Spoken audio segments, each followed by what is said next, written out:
Hey, and welcome to More Post to Post. We're back with another video. This time it's going to be a little different. We've done so many different things on this channel. Vlogs, sports, trivia, movie reviews, all kinds of things. We're going to try something a little different again. This time we're going to start a new series called Dear, insert company name, It's Over Between Us. Ooh, Yeah, so a little bit of heartbreak here. And the point of this is to create a venue for people to tell their stories. So this video is going to be about Heinz Ketchup. A lot of people are very loyal to their specific ketchup, and we're going to tell our stories behind why we are not buying Heinz Ketchup anymore or consuming it. And not just Heinz Ketchup, but future videos, we will pick a company that we've moved on from and explain why we've moved on from that company. And we want you guys to tell your stories down below in the comments as well. This is about Heinz Ketchup, so food. So if you have a food-related story, let us know in the comments. We're going to do future videos on insurance, cellular mobility companies. So save any stories that don't have to do with food for maybe a future video, because we have lots planned. But any food-related story, we'd love to hear it below. Now, would you like to explain the situation with Heinz and why we've decided to move on? Okay. This decision was actually launched several years ago, before any of the trade business with the administration in the United States now. Leamington, Ontario is in the deep south part of southwestern Ontario, near Windsor, actually very near Point Pelee and Pelee Island, that whole area. Leamington happens to be a great agricultural area. They've grown all kinds of very almost tropical type fruit there just because the weather's so good down there. It's really big for tomatoes in particular. It used to be also big for tobacco. Tobacco's a little less of a thing now, quite a bit less of a thing in Leamington. But they've always had a big tomato industry all around that area. And the H.J. Heinz Company, which was formed in the 1800s, in 1909, it built a factory in Leamington to take fresh tomatoes, cook them into whatever mess they have to make to come up with ketchup. Canadian company, right? No, they're an American company. Yeah, an American company. And they made their ketchup for the Canadian market and probably some for the American market in Leamington. And they had 740 employees until 2014, I think it was, or 2013. I think it was 2014, when they announced that they were shutting down the plant. They were leaving. They were going to stop manufacturing Heinz Ketchup in Canada. They were going to keep manufacturing it in the United States. And from that moment on, all Heinz Ketchup, even the Heinz Ketchup sold in Canada, has been made in the United States. A lot of people took that the wrong way, or took that, not say the wrong way, they took it the right way. They took it badly. Yes. I did take it badly myself.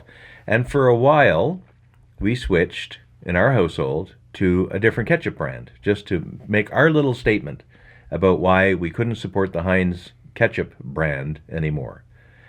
Heinz makes other things other than ketchup. So this, what I'm saying here, only really applies to ketchup. That's correct. Doesn't apply to the other things that Heinz makes, because other things have complicated this corporate story since then. Yes. After Heinz left Leamington, Heinz was purchased themselves by Berkshire Hathaway, which is a large investment company that owns shares in United Airlines and Coca-Cola, and they own Dairy Queen. It's such a part of a big corporate family now, and now they've merged with Kraft since then. So Heinz and Kraft are one big company called Heinz Kraft. So everything to do with Kraft and everything to do with Heinz, it's all really one big corporate company or corporate family. So the waters have become muddied since then. But the bottom line is, Heinz used to make ketchup in Leamington, Ontario, and they don't. Another company purchased the plant, and now they're making ketchup in that plant for French's, the French's brand. Yes. So French's ketchup, is ever since 2015 or so, has been made in Leamington, probably by many of the same people in many of the same facilities that originally made Heinz. Our household switched to French's ketchup to recognize and to reward that corporate decision. I don't like French's ketchup as much as Heinz. I don't either. I love Heinz ketchup. I think it's the best. Yep. And I like ketchup as a general product probably more than anyone on the planet Earth. Yeah, you do. I put ketchup on almost everything. Not cornflakes, but almost everything else. So this is a big decision for me. It is And I huge. can't impose my will on the rest of the family, but I think there's more or less support for it, even though we're not crazy about non-Heinz ketchup. It's an important statement to make just as a little consumer.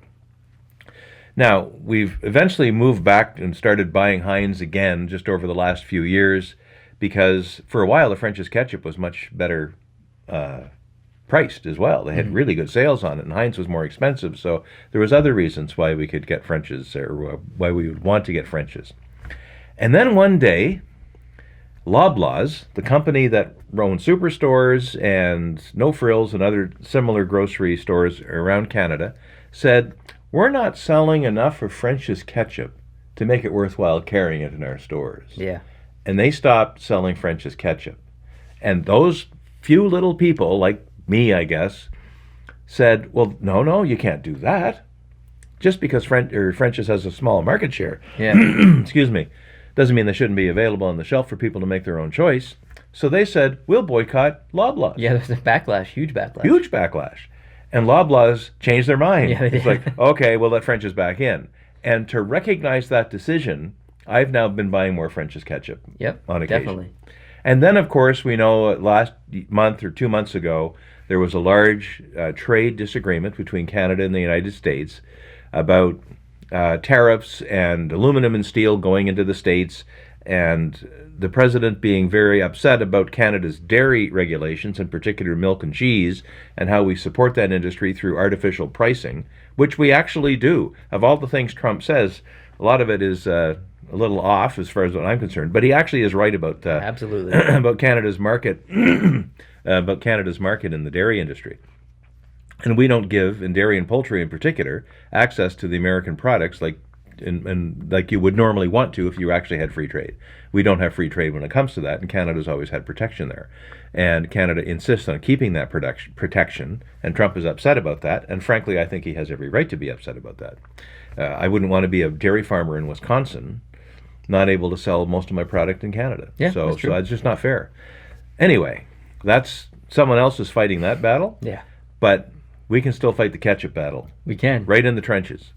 And for as long as Heinz is not making ketchup in Canada anymore, and another company is, in this case French's, my personal decision, when I have an opportunity to make that decision, will be to not buy Heinz ketchup and to buy French's ketchup instead. Yeah, we have to support the company who provides jobs to us Canadians, and obviously this is, as an American watching this, you would see an American company bring jobs back to America, to an American company. So this makes Understood. sense for you guys. You're probably happy, but obviously you can see our side of things just like we can see your side of things, and that in there lies our decision to support French's. So that will be our ketchup of the at least near future, and maybe forever. Who knows? So Who knows? we appreciate brand loyalty because we've been slapped on the wrist too many times by companies and decided to boycott them. That's the entire point of this series. Some of these videos will have more of an angry tone to them because this is a decision that was just made that wasn't directed at us. There are companies we now boycott that we've had one-on-one communications with that are the reasons why that we are boycotting this. So that's why we're doing this series, because we want to tell our stories about each specific company that we are. And sometimes I'll put a company, I won't boycott it entirely, but I'll put it in the penalty box. Yeah. So I'll put I put Bell Canada in the penalty box for many years. I put Canadian Tire in the penalty box. I would not buy anything at Canadian Tire, which is a large hardware retailer, an auto supply retailer, mainly only because their commercials on TV were stupid. I said they had the guy, they had that guy, that annoying guy. and the next door neighbor. Yeah, so you had the next door neighbor always trying to fix something, and then the annoying neighbor would come over. Oh, I see, you need a such and such thing from Canadian Tire. And he seemed to know everything, and he had all the gadgets, and the neighbor would happily accept this advice from this bearded guy who knew everything. He drove me crazy. And I said, I'm not going to shop at Canadian Tire for as long as they think I'm stupid. Oh. And the minute they change their commercials and tell me that maybe they don't think I'm stupid anymore, I may go back in. Kind of like the Chevy commercials. Oh. But, well, that's another video on its own. So we'll Chevy commercials. we've actually already talked about that, I think, I believe we have. a while ago. But So we're going to have some fun with this. yes, Because there are companies that are in the penalty box, and there are companies that are like, you are dead to me. absolutely. There are many companies like that on my list. So I'm very excited to go through this series and create more of these style videos, tell our story. It's a lot of fun. And it also gives you guys the opportunity to tell your story down in the comment section. Let us know if there are any food companies that you are boycotting and for what reason. We read all the comments, and I encourage everyone else who is watching, if you don't have a story, or even if you do, read everyone else's comments and see what you have in common with other people. Now, if Heinz is watching this video, they're probably not. Probably not. Almost guaranteed they're not. But if they are, what would you like to say to Heinz? I would like to say your decision to leave Canada for manufacturing is a bad one. And for as long as you've decided to do that, you probably knew that there would be a bit of a backlash. There has been a bit of a backlash, Heinz. Probably not when you're feeling badly. Your market share went from 83 to 78% of the Canadian ketchup sales. But French's went from 3% to over 6%. So it's actually had a real effect, and it's affected your bottom line, and it proves that there are consequences for the decisions that you make. I hope you're happy with your decision, Heinz. And consequences that continue to grow. That market share will change in favor of French's for the next couple of years. I think a lot of people are doing the same thing we are. So it is important to discuss these types of things because we are as consumers we are the people that matter. That's right. Because we're the ones who choose to buy things or not buy things in this case. So thanks for joining me for this video. I had a lot of fun. I love these. It's going to be fun. It is going to be fun. So thanks, guys, for watching. I appreciate it. If you'd like to hear more of this style of video and you're not subscribed, please hit the subscribe button. If you are new in general, we have all kinds of other videos. Like I said at the beginning, trivia, all kinds of stuff. Would love to see you go check those out. So thanks for watching. Hit the like button if you did like this video, and we'll see you in the next one. Adios.